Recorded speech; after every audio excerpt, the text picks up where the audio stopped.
Hello, welcome. Welcome to City of Hope International Church's Wednesday night services. I am Kavalya Fletcher, and I am taking over tonight's services. Actually, the services for the next month, the month of April, I'm going to be talking nutrition. So my nutrition and fitness coaching business is called Temple Wellth. It's all about having health and wellness with your mind, your body, your soul. We are specifically talking about body for the next 4 weeks in this nutrition series. So welcome to everybody online. Welcome to everybody in the house. And let's get started.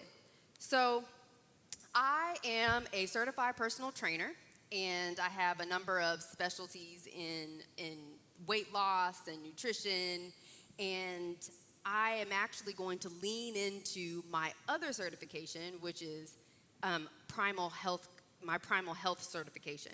And a lot of people might ask, what is primal health? What is primal health?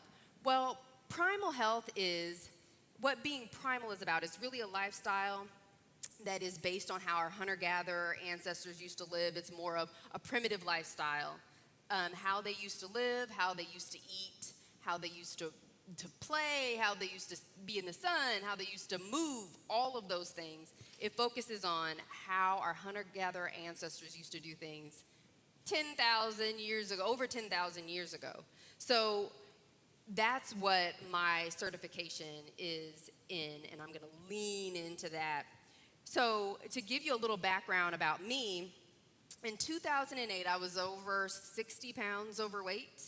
And that was the first time in my life where I had been overweight and needed to lose weight. So what I did was I was like, I need to change this. And the first thing I thought of, which many of us do, is I need to get a personal trainer. So I said, I'm going to be my own trainer. I'm going to be my own personal trainer. So I started to study and get my certification with the National Academy for Sports Medicine, only to train myself, not actually to train others. But there was a missing piece. It wasn't just about the exercise. It wasn't rendering any results.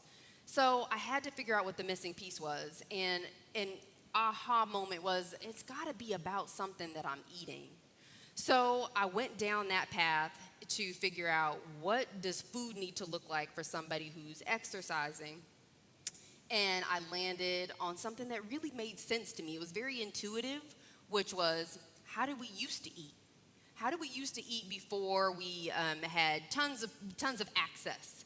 Food in the grocery stores and all of the processed foods that aren't really foods. How did we used to eat? So that's where I arrived at a primal lifestyle. And so I want to share that. with all of you. So show of hands and virtual hands online, how many people are here because they want to talk about weight or weight loss, or they want to lose body fat? Show of hands. So that's most people. But how many people are here because they really feel like there is a link between a health condition and their nutrition?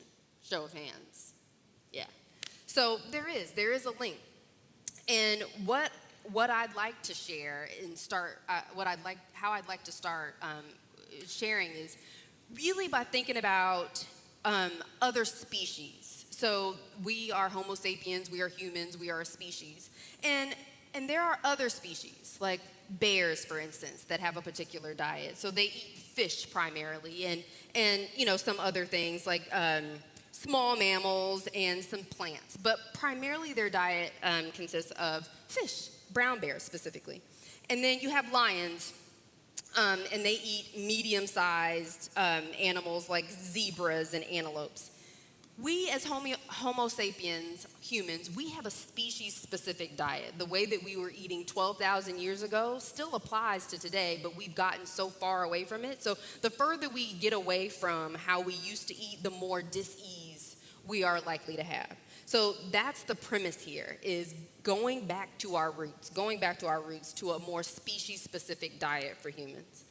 And you're asking, hunter-gatherers, they don't exist anymore. Yeah, they actually do. There are hunter-gatherer tribes, communities, societies that still exist on this planet now. And I'll give you a couple of examples. The Hadza tribe in Tanzania, they still subsist off the land. They hunt and they forage for their food. They subsist off the land, not the land that we create with agriculture, but whatever's growing at the time, whatever is seasonal at the time, whatever they can hunt down. And they're eating animals. The Hadza tribe in particular, their protein of choice is like baboons. They eat baboons. And then there's other hunter-gatherer tribes, like for instance, the Inuit tribe in Alaska and Canada. They subsist off of whale and seal blubber and no vegetables. So when people tell us, oh, you need to eat your vegetables, they're surviving and thriving and have been for many, many years, and they're not doing that. So what's the difference? We'll talk about that. So for the 4 weeks, what we're going to get into are, this first week we're going to talk about your macronutrients. We're going to talk about being overweight, what that looks like, why are we overweight, macronutrients, metabolism, and calories. And this is probably the only time you'll hear me talk about calories is in this first session this week. And then week 2, we're going to dive in a little deeper to what makes us fat. So the macronutrients and specifically the hormones. And then week 3, what makes us sick. And we're going to talk about metabolic conditions and the lifestyle choices that impact our health. And then week 4, how to burn it, how to burn the fat and how to live well. So that's our agenda for the 4 weeks.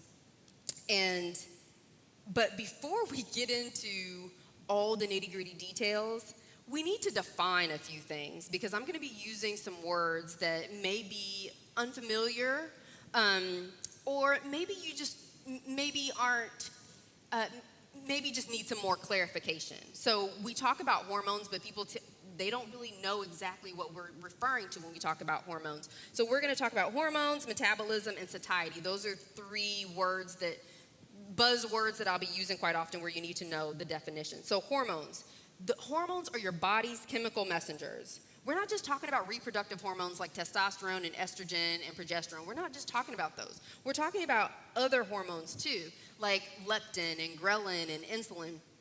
Those are metabolic hormones. We're going to be bringing that into the conversation. What people need to understand about hormones is that it's like a ball of yarn. It's all connected. It's not you just focus on one and that impacts this and it doesn't impact any of the others. That's not true. They all work together. It's a system. Metabolism. Metabolism is the chemical process within the body that converts your food to energy. The chemical process that converts your food to energy. That's going to be important for everybody to understand. And satiety. Satiety is a sense of fullness. It's just a sense of fullness. You feel full in your stomach. So those are 3 words that I'll be using quite often that I felt like you guys needed to know the definitions for. So when we talk about health, what are we talking about? What are we referring to? And there's a spectrum of health. There's a spectrum of health where it's essentially the absence of chronic conditions or disease. So a person's health refers to, their objective state of physical, mental well-being. So it's on a continuum. It's on a continuum, and we all fall on there somewhere. What we need to keep in mind when we think about health in the spectrum is that if you are seeing signs or symptoms of some kind of disease, then your pathology is kind of here in the red space. So heart disease and diabetes and all of that, those are, once your body gets to a point where you have diabetes, it took a long time to get there. That didn't happen overnight. Once you're seeing the signs of it, like in the yellow section here, the transition zones, those are some of the whispers, like your body's whispering to you, hey, I'm not feeling that great. You need to address some things with me. So that's your body whispering to you. Once you're in the red zone, there's really cause for concern there because something underlying has been happening for quite a while before you get to that place. And then in the green area, we're talking about people that don't really have any signs or symptoms, negative signs or symptoms of any kind of dis-ease or health conditions. So that's kind of the spectrum of health. It's broader than just these 3 things, but just know that there is a spectrum. So, body fat. We're going to talk about body fat first because a lot of people are here about weight concerns. And body fat is adipose tissue, aka adipose tissue. It keeps you warm and insulated, and it cushions your organs, so it provides some protection for you. And body fat it's energy reserves. So it's food reserves, food that you have consumed in excess of what your capacity is, that you have stored for later use. It's not for looks. So it actually has a purpose. And so whenever we eat certain things that aren't healthy for us, your body says, oh, I need to get that as far away from the important stuff, the organs, as I possibly can. So we need to move it out, and there you have excess body fat. So there are your excess hormones, the excess toxins, all of that kind of falls into that category. And excess sugar, excess hormones, all of that kind of falls into the body fat category. Your body's just trying to, its brilliance, in your body's brilliance, is trying to help you. It's trying to help you by getting all the bad stuff away. There's different types of body fat. So we're going to focus specifically on your visceral fat, and that's the fat that's in your abdominal area, or that's around your abdominal organs. And then there's subcutaneous fat, which is the jiggly fat that's right underneath your skin. Those are two different types. We're concerned about the visceral fat, everybody wants to look good in a swimsuit, and, they want the jiggly fat gone, but we're really concerned about the visceral fat from a health perspective. From an aesthetic perspective, I get it. You want to talk about the subcutaneous fat. One thing that I tell my clients all the time, for those that don't know, I have done one-on-one coaching in the past. And what I tell them is once you go through de novo lipogenesis, when you create new fat, it doesn't disappear. So once you create it, it's there. The new fat cells are there. There's only one way to get rid of those fat cells, which is liposuction. And, none of us want to go through that process. So you can shrink them. Like, you can shrink the fat cells. They can shrink and, they can deflate, but they're not going to go away unless they get removed. You created them, so they're there. They feel like they have a purpose.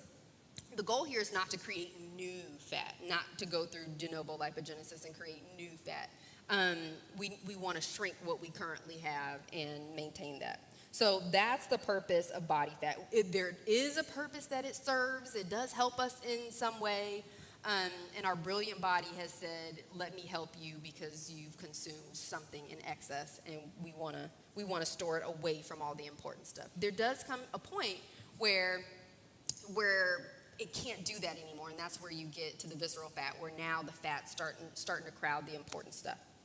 So people ask me all the time, it's like, well, what's a good percentage of body fat?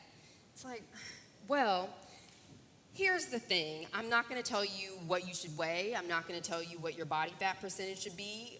All I'm going to say is you need to have health markers that are good health markers, and you need to feel good about what your body looks like. That's that. But there are some associations with hip to waist ratio that are linked with some medical conditions, some metabolic conditions specifically. So when we talk about waist to hip ratio, we're talking about measuring your waist and your hips, and if it falls within these ranges, it's telling you it's good or bad. And this association is really measuring your visceral fat. The larger your stomach area is, the more fat is surrounding those important organs in that area. So I'm not going to tell you how much you should weigh and what your body fat percentage is, but I will say, because I see this online all the time. It's like women should have at least 25% body fat, or they're going to die, and men should have this amount. And it's like, well, the essential body fats, when you get to starvation mode is when it's 4% for men and 6% for women. So you'll be reaching death towards that period.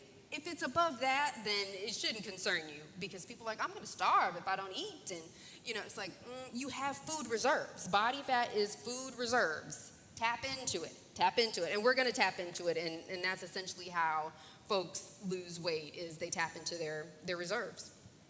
So that's the hip to waist ratio.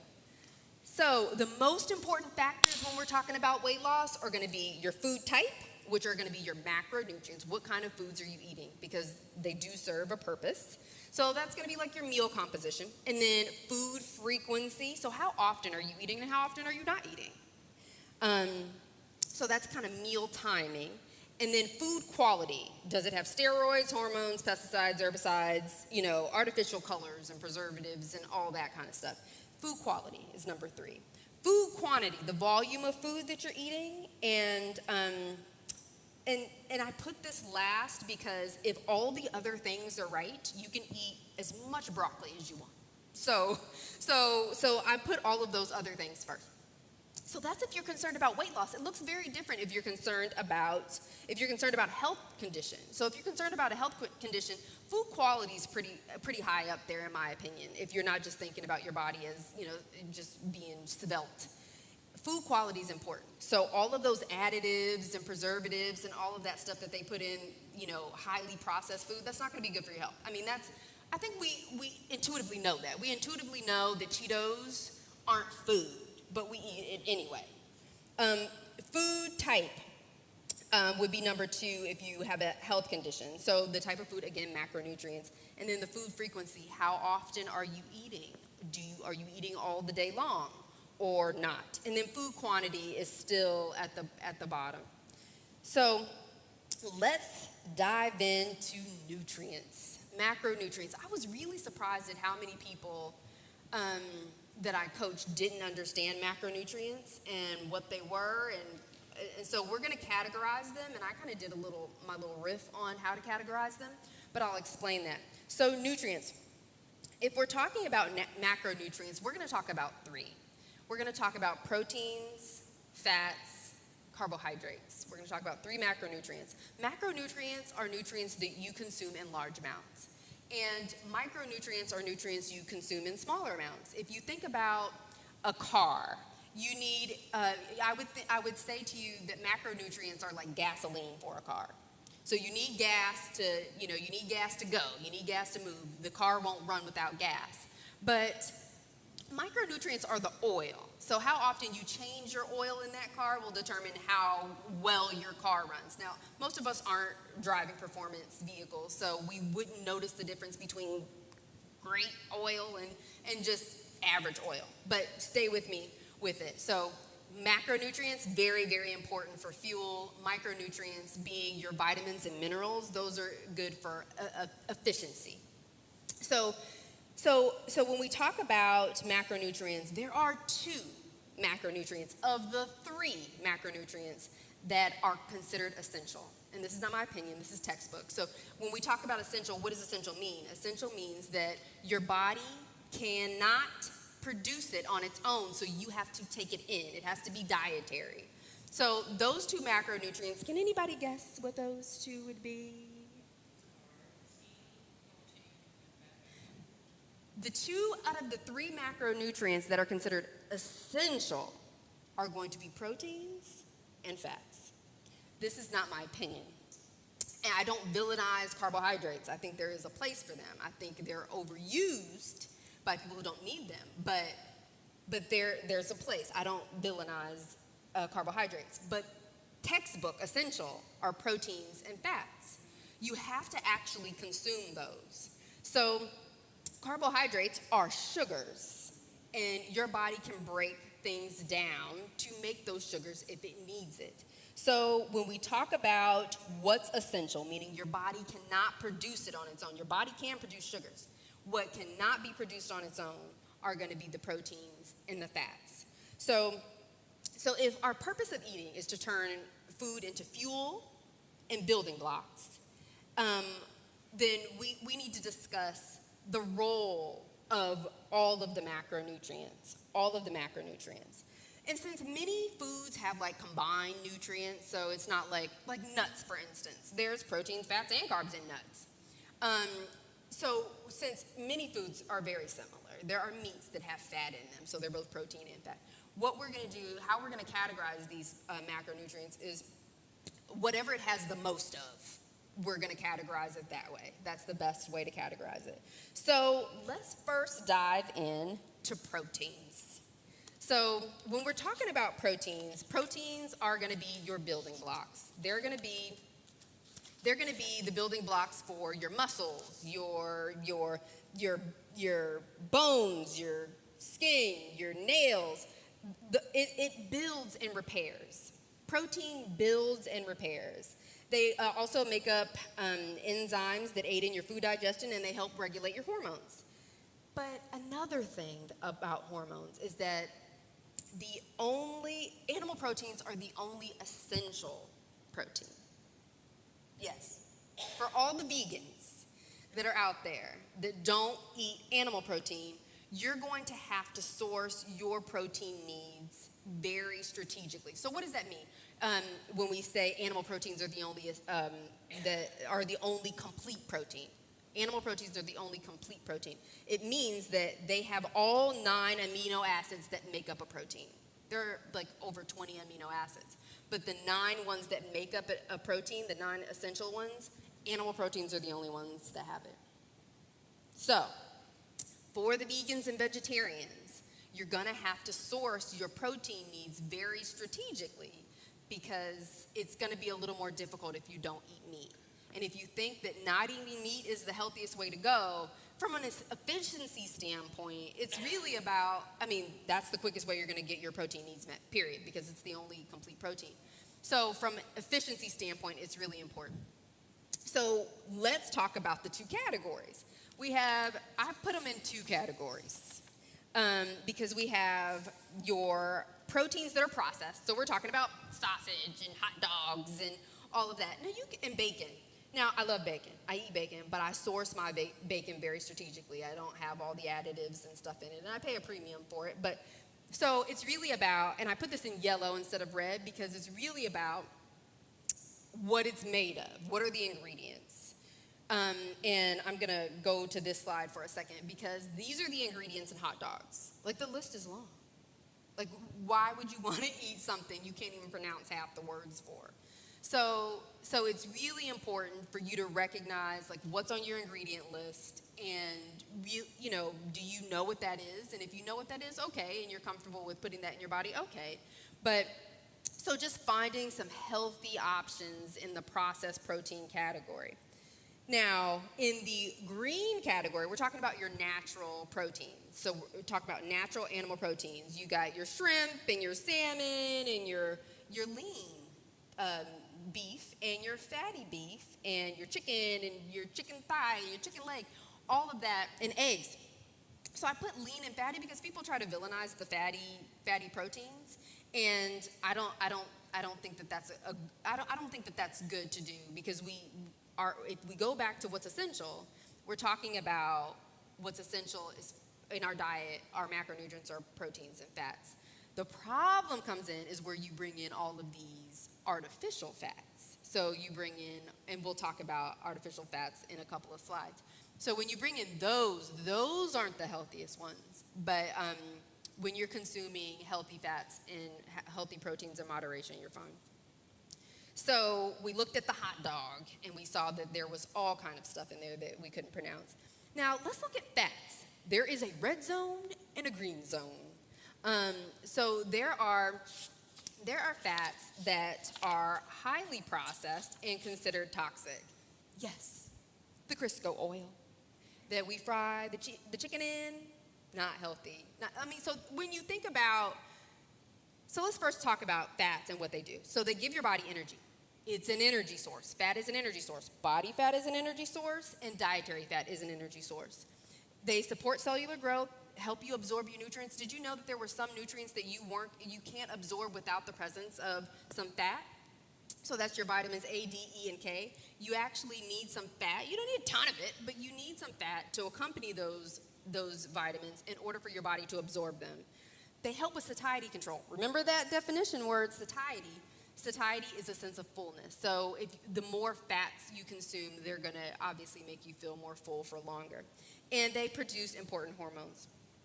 Fats are the most concentrated source of energy, and fats are the most consistent stream of energy. So if you have body fat, that's a consistent stream of energy. You can always tap into that if you have enough body fat, and 99.9% of us do.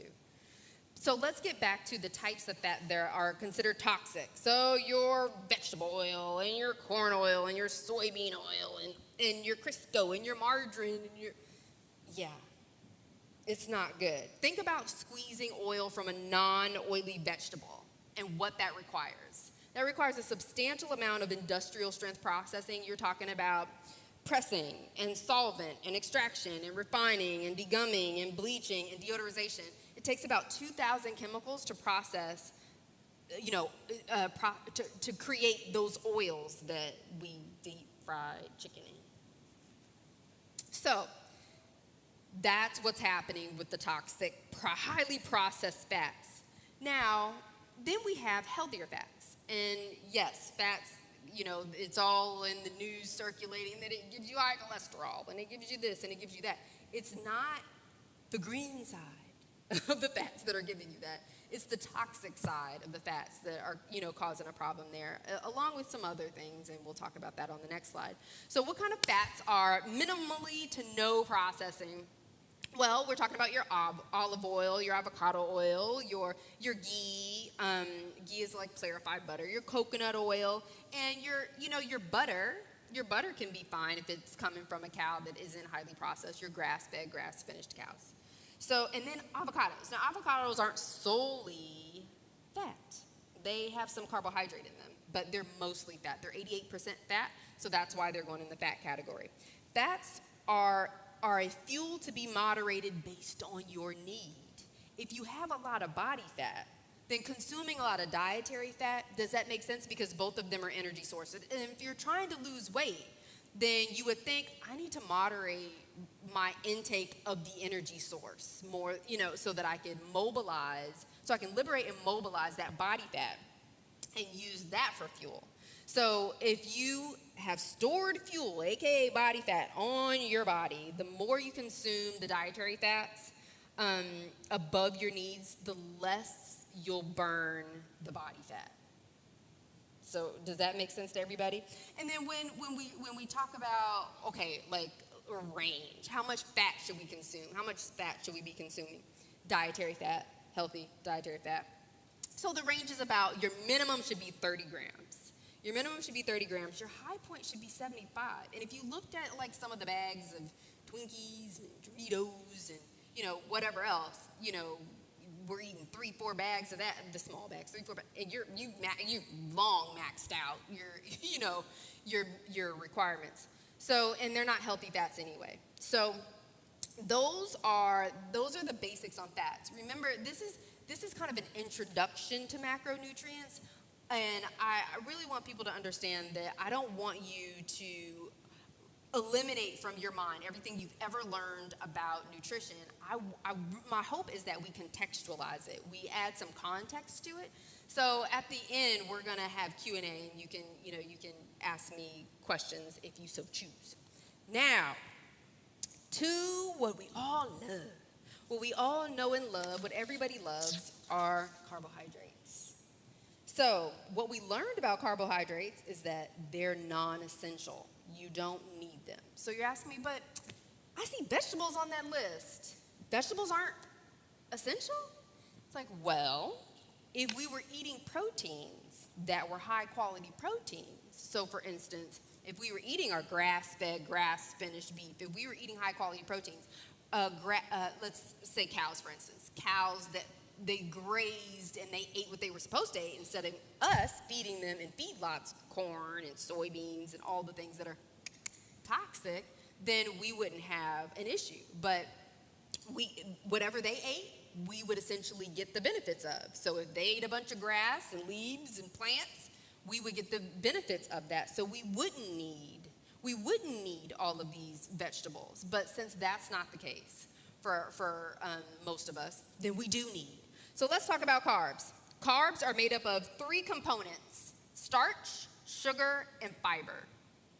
3 components. And so I've decided to categorize them. Usually you see them categorized as like refined carbs, complex carbs, Refined carbs being your processed stuff. Like everybody should be able to spot a refined carbohydrate. You know, your candy, your bread, your donuts and ice cream and pastas. Those are refined. Those are highly processed. And then your simple carbs. Usually you see simple carbs as fast fuel.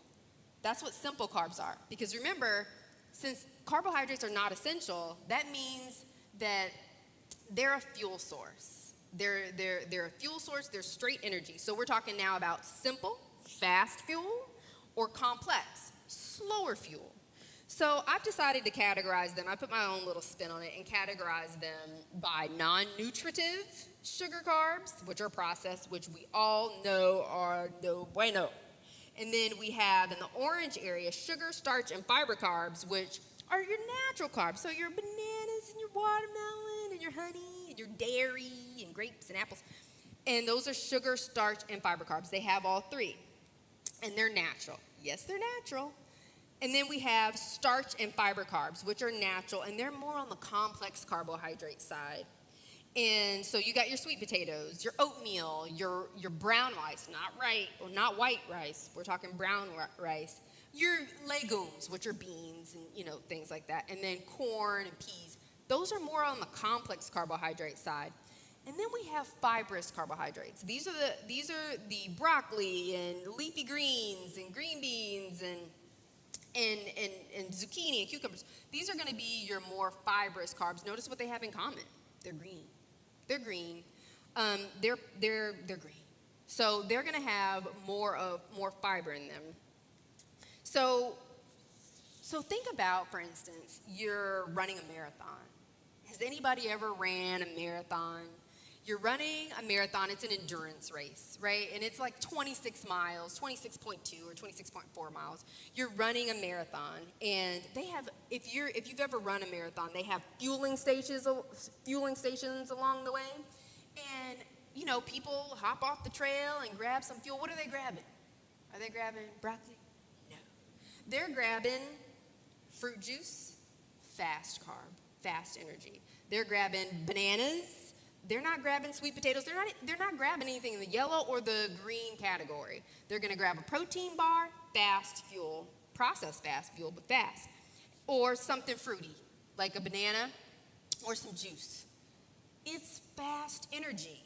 You are absorbing it like that. It's based on a need. It's need-based. So if you don't need fast energy, if you don't need energy fast, then when you consume foods that give you fast energy and you don't need it, you're not going to use it, where is it going to go? It's going to store. It's going to store. So people are like, oh, I'm making a healthy choice. I'm having an apple. And it's like, okay, but are you running anywhere? Are you going anywhere? Did you finish running somewhere to where you needed that apple to refuel you or to fuel you for where you were going? Likely not. So clients ask me all the time, it's like, well, what about smoothies? Can I have a... And I'm like, no, that's fast fuel. So essentially you took a whole food and you've blended it, you've pulverized it and made it faster. You've made the fruit faster than what it was. It was a fast fuel and you've made it even faster. And you're wondering why it's not working for you. Because you don't, if you are overweight, if you have a lot of fuel on your body, then you don't need fuel.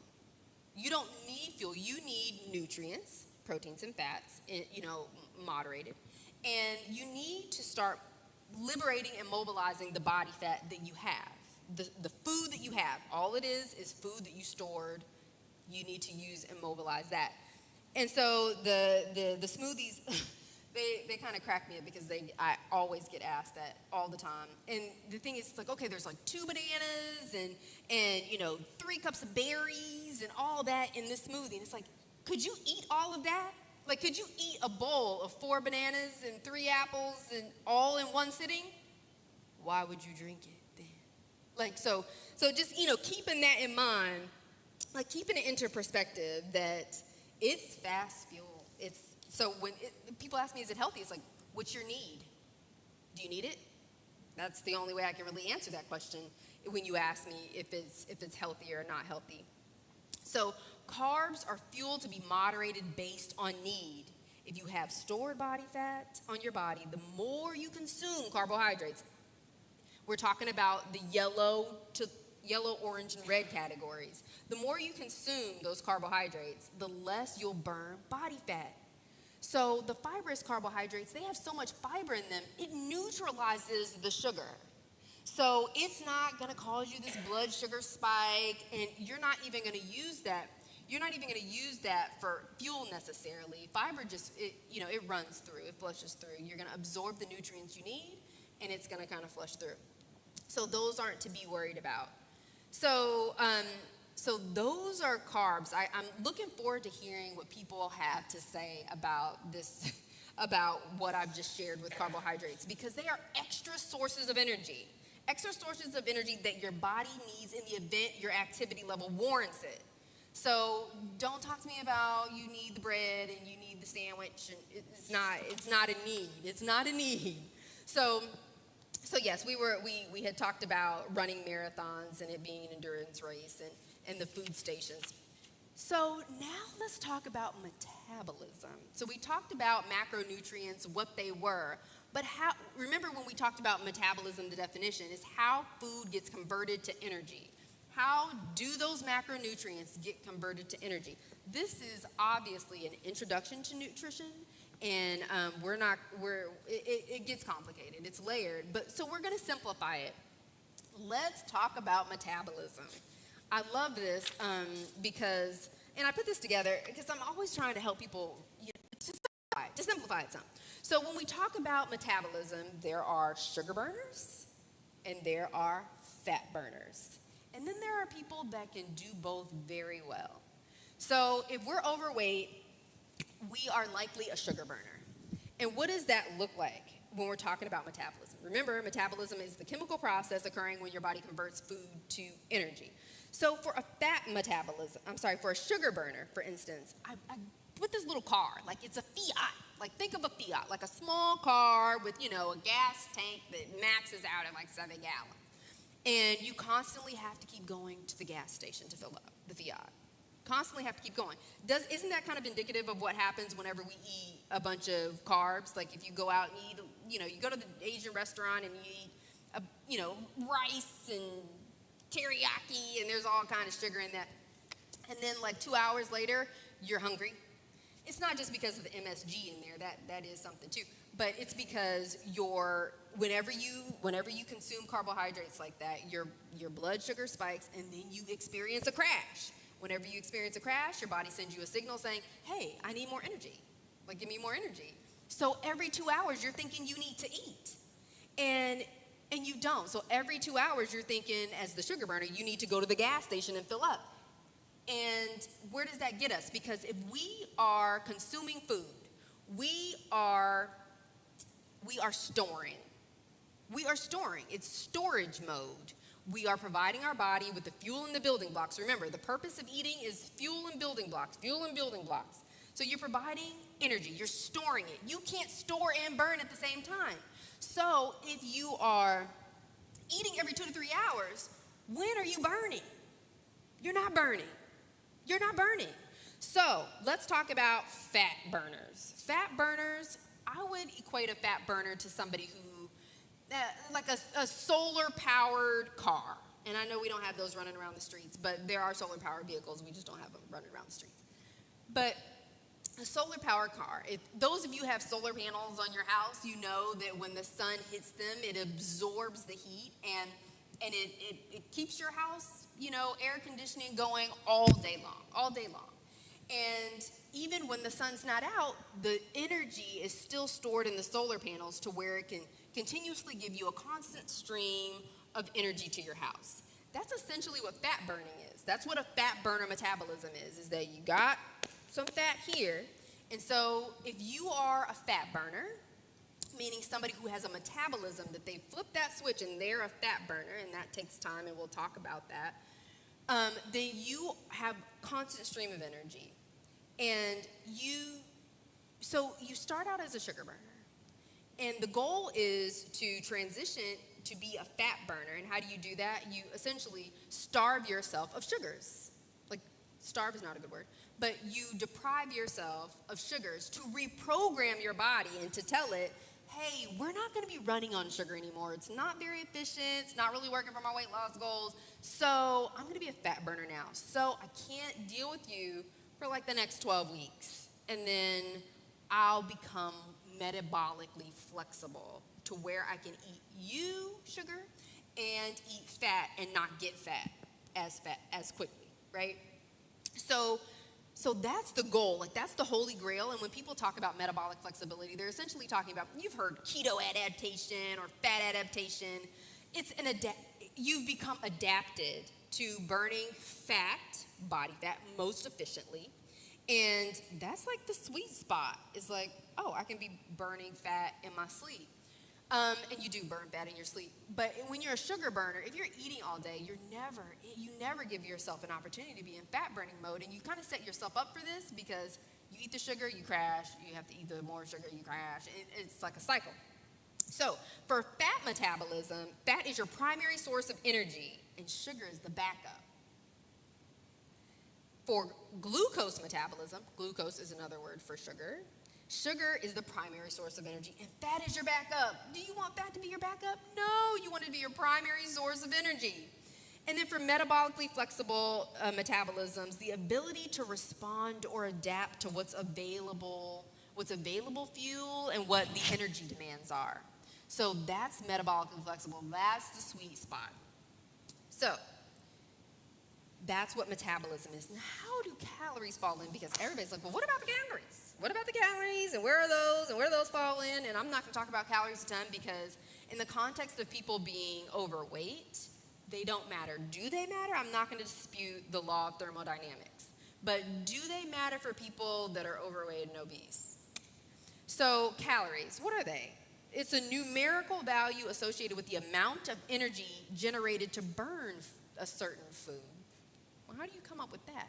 So a calorimeter is a machine where you put a piece of food in it. Let's say it's a piece of steak. You put a 4-ounce piece of steak in there, and it burns it, and it determines how much heat was generated in order to burn that food, and you get a number. Okay, 250 calories, let's say. So what does that have to do with in my body? Because your body doesn't have calorie receptors. It doesn't have calorie receptors. So why do they matter? So here's some of the numerical values associated with some of the macronutrients that we discussed. So for proteins, for every gram of protein, it's 4 calories. For carbohydrates, for every gram of carbohydrates, 4 calories. For fats, it's 9 calories per gram. And so that's why people are all about, oh, well, fats make you fat because of the calories. But do calories make you fat? Or is it something else? And it's something else. And so body fat, so they do all these calculations. So body fat, that's 3,500 calories per pound. So in order to lose a pound of body fat, they say that it takes 3,500 calories to do that. Does that always work? No. We're getting there. Next couple slides. So this is your nutrition label. Just FYI, if it has a nutrition label, it's processed to some degree, right? We usually shop the perimeter of the grocery store where there's, the produce section and then the meat department. It's all around the perimeter. We usually shop that. So we try to stay away from foods that have labels because they've been processed to some degree. Are there foods that I eat that have labels? Yes, like coconut milk, but I look at the ingredients. Or canned tomato sauce because I don't want to make that from scratch, but it has one ingredient, tomatoes. So if it has a label, it means it's been processed to some degree.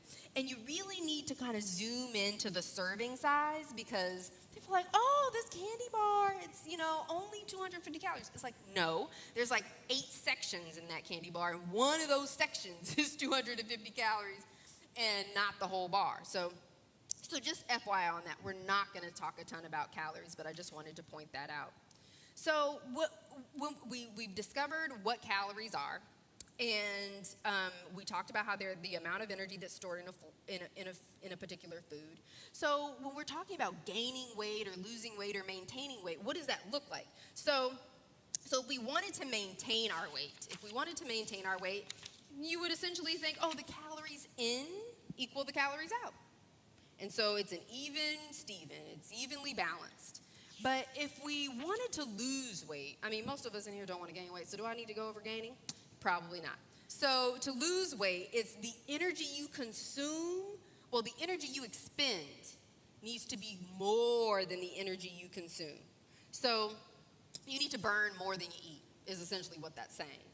But is that true? And how do we get to a point where we know how much to burn and how much to eat, blah, blah, blah, blah, blah, and we get there through the dreaded calorie calculator? How many people have been online and like typed in all their information for the calorie calculator? I have, and I did it for you. So let's look at my stats, my age. It's there, you can read it.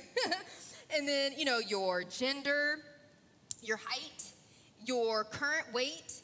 And then if you want to lose, it tells you if you want to lose a certain amount of weight, and it gives you a start date and a time, and a start date and a target date, this is what you're going to need to do. So the problem with that is if you go to 4 different websites, you'll generate 4 different numbers. 4 different numbers for what it's going to take for you to lose the amount of weight that you want to lose. And so what's right? What's the source of truth for that?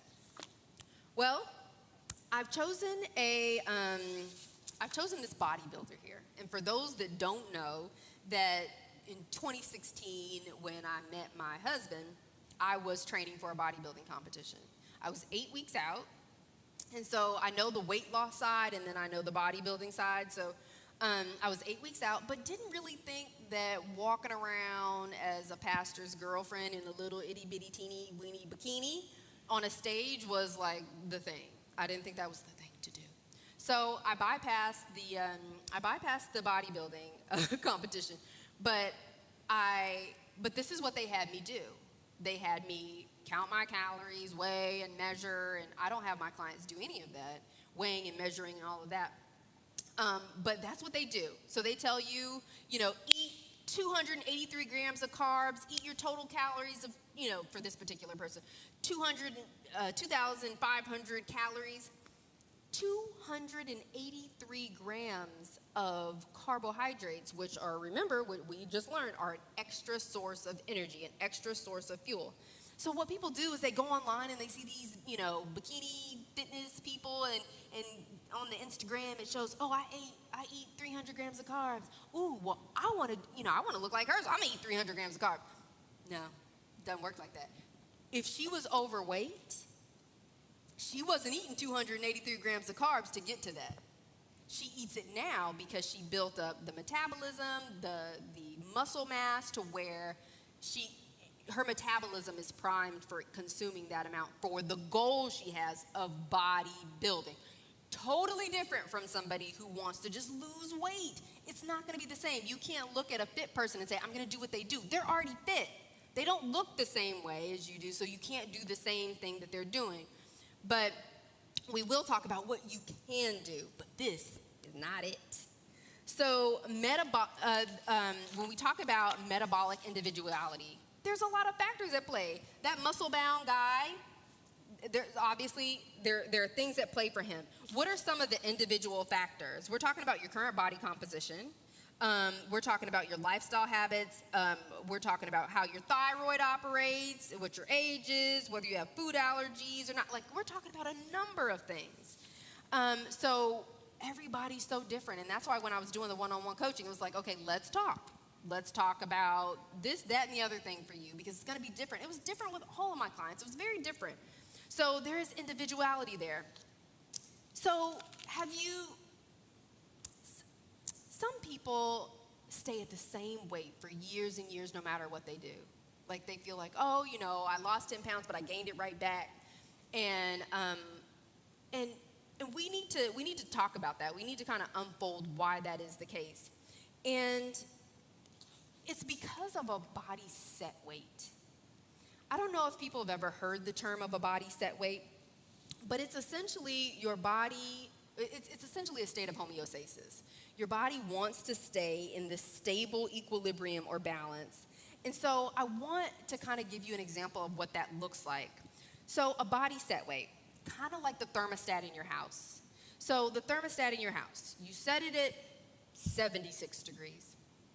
And if it gets too hot, your thermostat will kick on the air conditioning. Like if it gets 80, 90 degrees, your thermostat will kick on the air conditioning to bring it back down to 76. And the other is true, which if it got too cold, then the heat would cut on to bring it back to 76. So this is kind of what a body set weight does. When your metabolism has been broken down, like we've abused it over time, we've broken it. Just like a thermostat in your house, if it was broken and it, now its temperature is set at 98. If we open the window and try to bring the cool air in, nothing's going to really help. So the same concept of body set weight is that it's like a thermostat. If we're overweight, that means that we're experiencing some kind of metabolic damage to a degree. We've broken the system. Now the system has said, okay, well, we've been 180 for the last 10, 15 years. You've set me there. You've trained me that this is where we're going to be. So this is now my new place.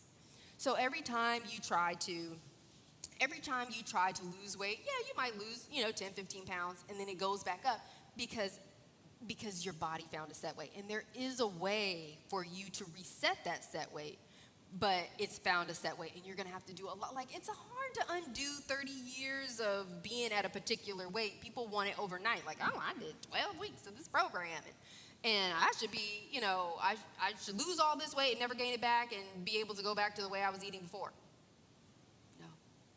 Unfortunately, that's not the case. So when we talk about a lifestyle change, we're talking about, yeah, it's going to have to be for life.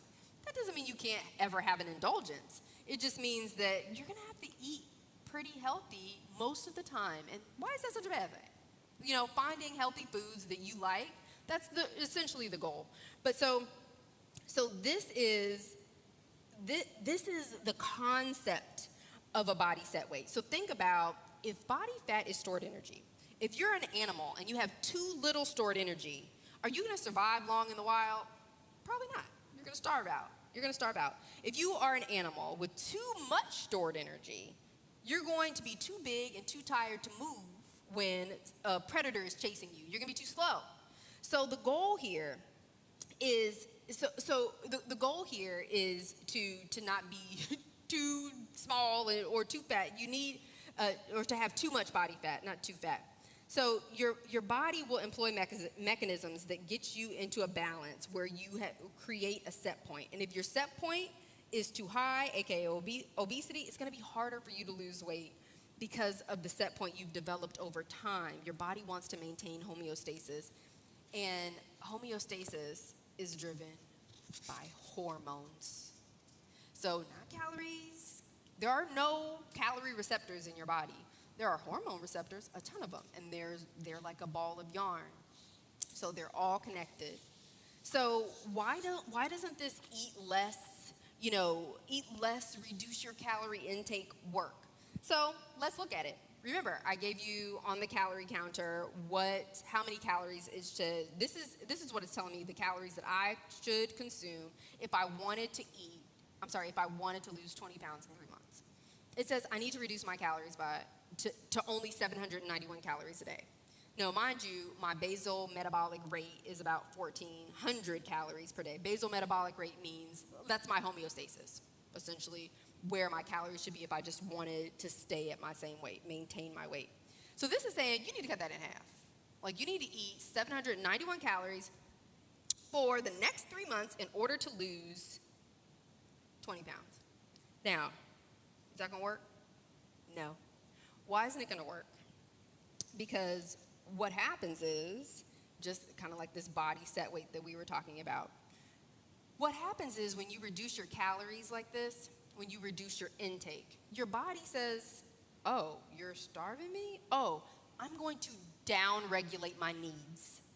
So if you give me a deficit of 500 calories per day, your body says, oh, you're starving me, so I'm going to down-regulate my needs. I'm going to make my needs less. And So you're like, oh, that's not working. I need to lower my calories even more. So you lower your calories even more. A week passes and your body's like, oh, you're trying to starve me out more? Oh, I'm going to down-regulate my needs even further. And you end up not losing much weight at all. So same thing would be the case if you were trying to gain weight and you had a particular set point. Your body would, if you were trying to gain 20, 30 pounds, and so you're eating 10,000 calories per day, after a couple of weeks, I don't know, it really is individual, it depends on the person, but let's just say after a couple of weeks, your body would be like, oh, I need to up-regulate my metabolism, because if has too much stored energy, remember we were talking about the animal, if you have too much stored energy, too much body fat, then you're going to be too slow. You're not going to be able to survive in the wild. So it'll up-regulate your metabolism, and then you'll be back here again. And so when people are like, no matter what I do, I can't lose weight, and I've been counting my calories and weighing and measuring, and nothing's working. Yeah, it's not working. One, because you've established a set point, a body set point. And two, because it's not about the calories. It's about the hormones. And, well, how do hormones play in here? Like, how do they play in? Well, the calories, the macronutrients, because let's just talk macronutrients. The macronutrients give your body instructions on what to do. The types of foods that you eat will give your body instructions. Those instructions are hormones. Those instructions are hormones. So when we talk about like excess body fat and weight gain, it's not attributed to the calories you consume. It's about the hormones. And one of the main players in the game, and we're going to talk a lot about that next week, about hormones, the hormone insulin. Insulin is your fat storage hormone. And it really drives the bus. There are other hormones in the bus too, but insulin's driving it. And so we're going to talk a ton about those hormones in next week specifically and especially, but in the following weeks, because it's really all about that. I'm not going to talk much about calories anymore after today. So that's it. That's our introduction to body fat, its purpose, because it's not for looks. You know, it does have a purpose, and we can have an excess of it. Yes, we can. I'm not going to tell you how much body fat you should have. It's really about health markers and what you feel comfortable carrying, and what your waist to hip ratio is. Remember, we talked about the waist to hip ratio. There is an association between that ratio and, a link to certain metabolic diseases. And so we talked about that. We talked about metabolism. We talked about macronutrients. We are armed for the next 3 weeks of this nutrition series. I have placed a microphone over there if anybody has questions. Don't be afraid. Come to the microphone, ask questions, and I can explain things. This is really about, if there are things that you've always felt like or known to be true, ask the question, because it's really about contextualizing the information that you've obtained over the years. It's really not about, telling you, oh, that's wrong. It's really not about that. It's really about providing context. And a lot of us need the context. I was dying for the context. And that's how I arrived here, was just asking why. That doesn't make sense. That doesn't make sense. Anybody have any questions? And if you don't want to go to the microphone, you can sit right there and ask. Uh-huh.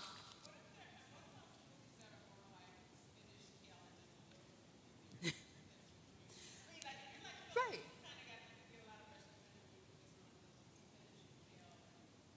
Right.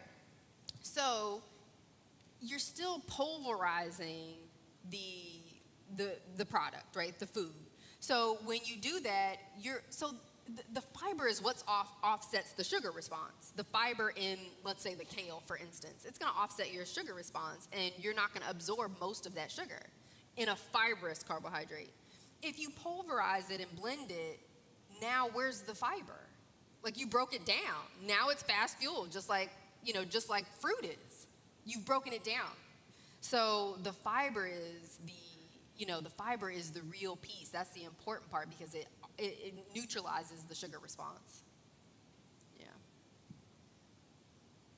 Oh, I have somebody who's helping me with the microphone, and he's hot too. Who's that? Pastor. Let me say that so for people who can't see him. That's Pastor Fletcher. Anybody else got any questions? Yes, ma'am. She's like, I don't want to be on the mic. Thank you. Very interesting. When you were talking about the protein,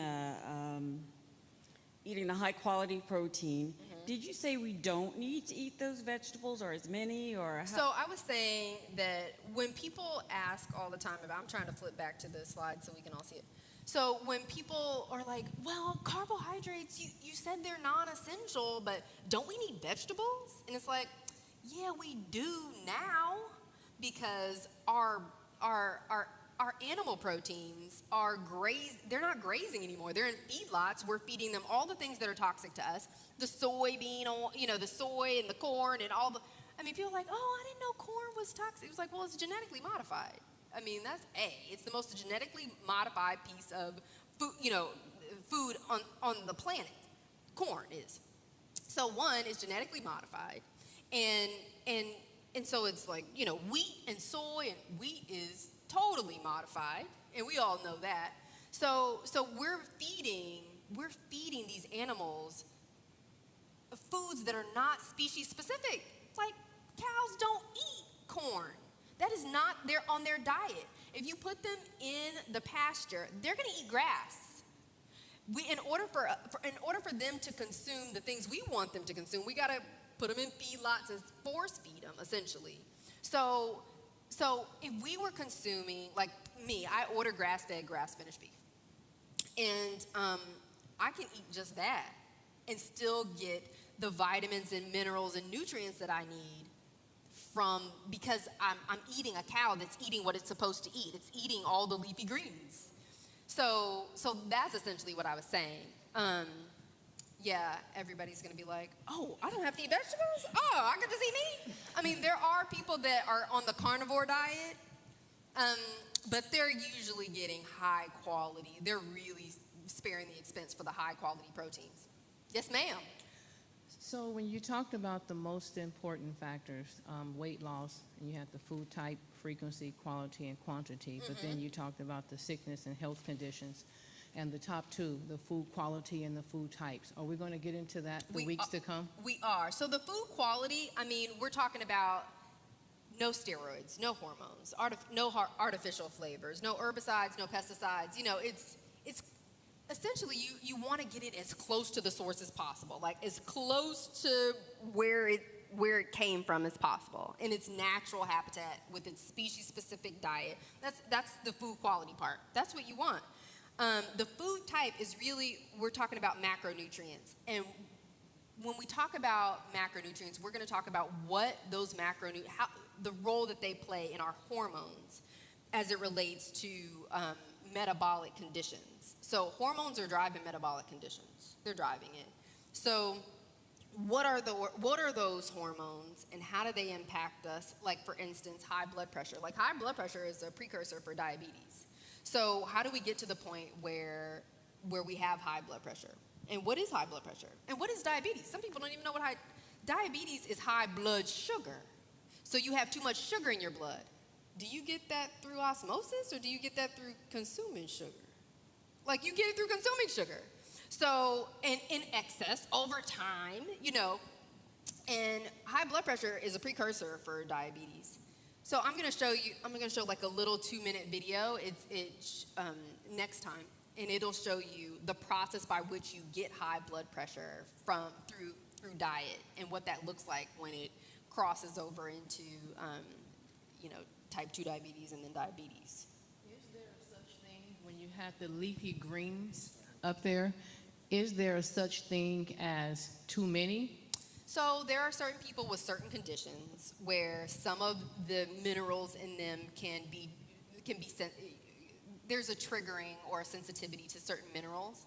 So there's too many oxalates in, kale. If you have a certain condition, you might need to stay away from that. So it's very individual. It's very individual, and that's why I do one-on-one coaching, is because I can't just say, oh, just eat leafy greens, just, till you're blue in the face. I can't really say that. It's like, oh, you have that. Oh, then you can't eat as much as this, or you need to be a little more mindful about that. So this is very general. It's very general.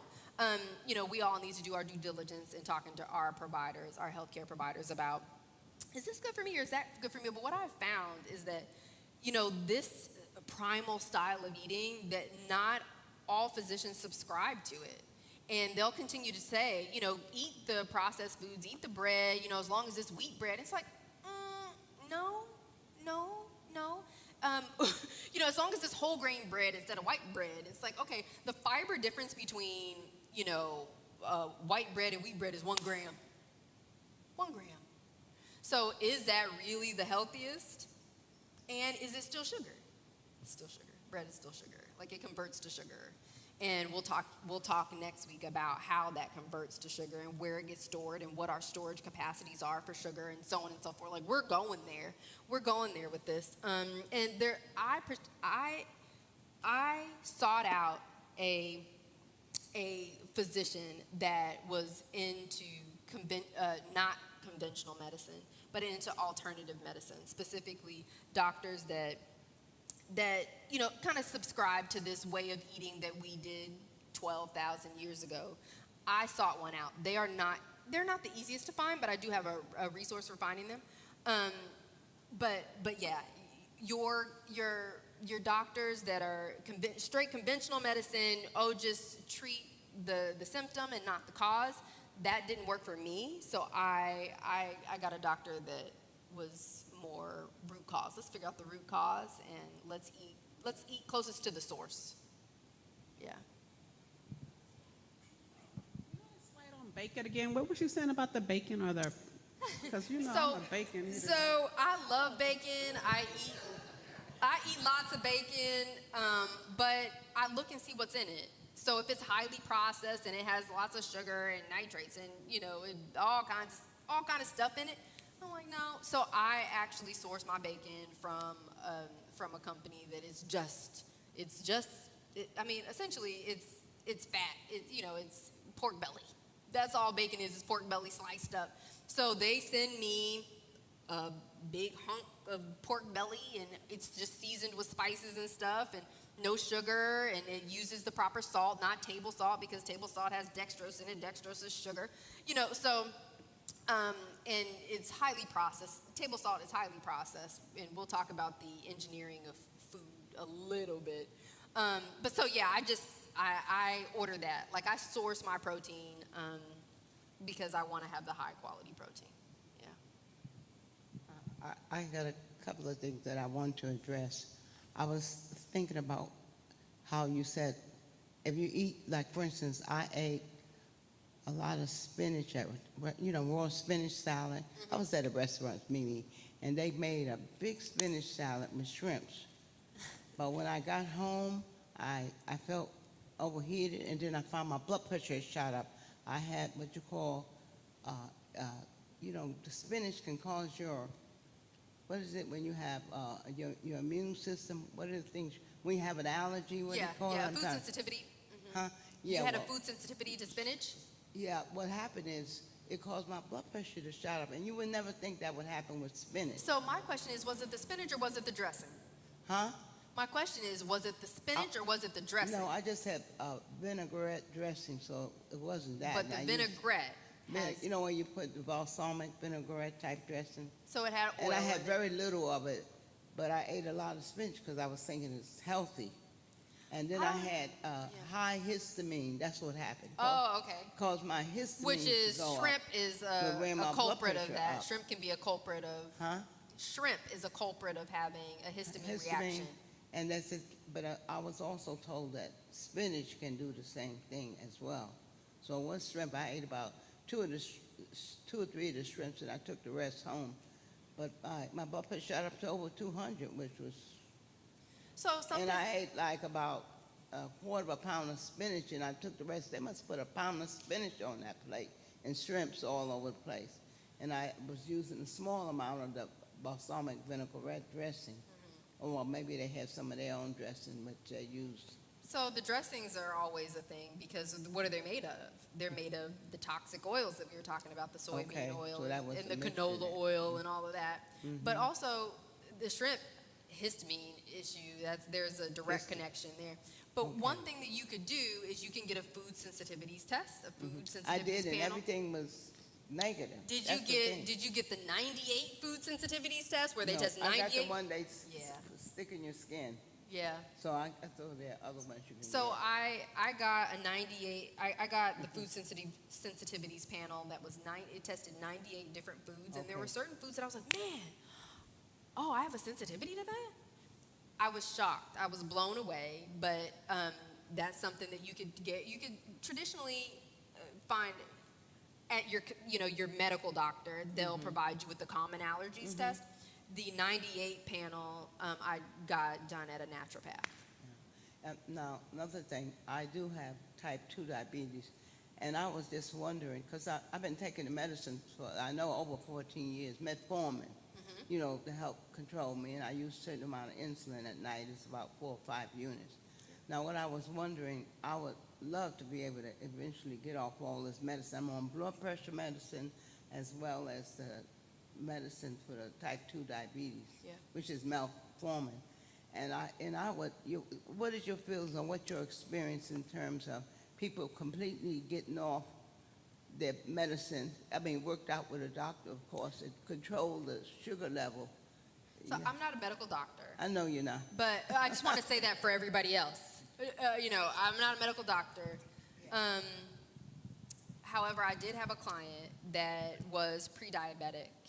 And after 12 weeks on the program of not consuming sugar, essentially, you're just leafy greens, she went and got all of her blood work done. And her doctor said, like, you're not pre-diabetic anymore. What have you been doing?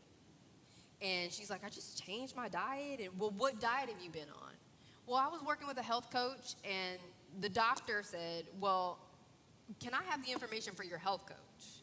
Because she literally was coming very close to being diabetic, and in 12 weeks, no longer was even close to, her hemoglobin H1, hemoglobin A1C. There's a range for diabetic, there's a range for pre-diabetic, and there's a normal range. She was underneath the normal range now. She kept the fibrous carbohydrates in her diet and all the other sugars out. That's all she did. I mean, when you think about diabetes, it's high blood sugar. That's what it is. There's a lot of sugar in your bloodstream. So what do we want to do? Well, we don't want the blood sugar. We don't want to have high blood sugar. How do you lower it? Well, you stop consuming it, right? And then you give your body a chance to flush through the sugars that you already have in the system. So you give it that time. Again, I'm not a medical doctor. I'm just telling you what a doctor of my client said. Okay. No, and I understand that. Yeah. I must admit, I don't really follow my diet 100%, but most of the time I pretty good, but I still get some carbs. And when I have a taste, I just try to break it up in pieces and try to get back to it. The key that people don't seem to understand is really important is the consistency. Like, you have to be consistent for a certain period of time, not forever. Like, you don't have to forever never eat a piece of sweet, but just be consistent for long enough to where your health markers are in the normal range, and then have it in moderation. Now, everybody's moderation is different. So, moderation for some people is, oh, I have it every night. That's in moderation. I have a little ice cream every night. And then some people are like, oh, just once a month I have it. So, it's an indulgence. It's a treat. It's not supposed to be like every night thing, But so being consistent really helps until your markers go down. And then, creating an 80-20 rule. Yeah.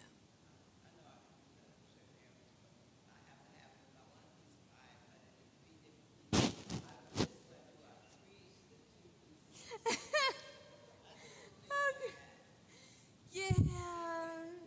And you're diabetic, and you just just like, oh, this sliver of pie is, okay. That makes all the difference in the world.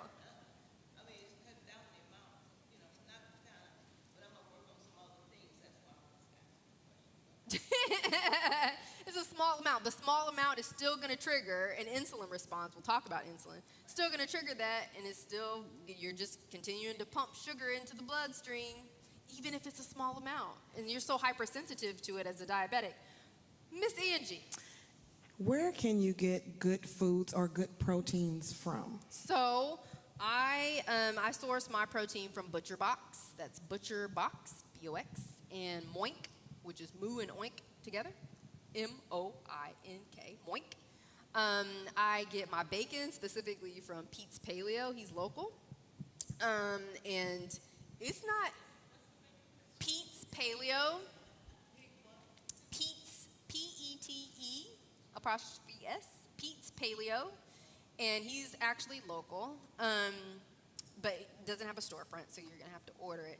So I get my bacon from there. And the thing is that it's going to be more expensive to buy high-quality stuff. Like, it just is. But think about when you eliminate all the, kind of the crap foods, then it kind of balances out because you have to eat a ton of, like, you're never going to feel satiated off of processed food, right? So you just continue to consume it. Like, you never get full. There are no satiety signals for Cheetos.